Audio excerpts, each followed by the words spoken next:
क्या करना है, ये सवाल हम हर दिन पूछते हैं, लेकिन असली सवाल होना चाहिए, मैं ये क्यों कर रहा हूं।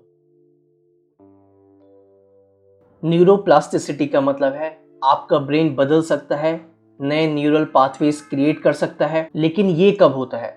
जब आपका गोल डीप इमोशनल कनेक्शन के साथ लिंक्ड होता है। और इमोशनल डेप्थ तभी आती है जब आपका वाई क्लियर होता है। हर बार जब आप किसी काम को उसके पर्पस के साथ करते हो तो डोपामिन का रिलीज स्ट्रांग होता है।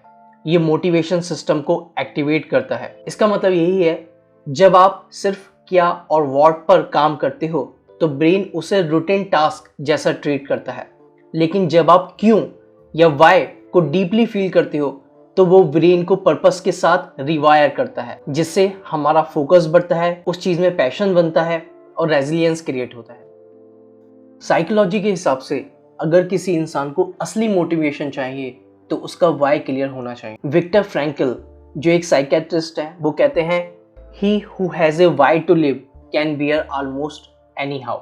इसका मतलब यही है, जब आपका वाई क्लियर होता है तो आपका ब्रेन उस पर्पस के रिलेटेड चीजें ऑटोमेटिकली ढूंढने लगता है। कॉग्निटिव साइंस कहती है purpose based thinking activates deeper decision making regions in the brain, जैसे प्रीफ्रंटल कॉर्टेक्स जो लॉन्ग टर्म थिंकिंग और क्लियरिटी से जुड़ा होता है।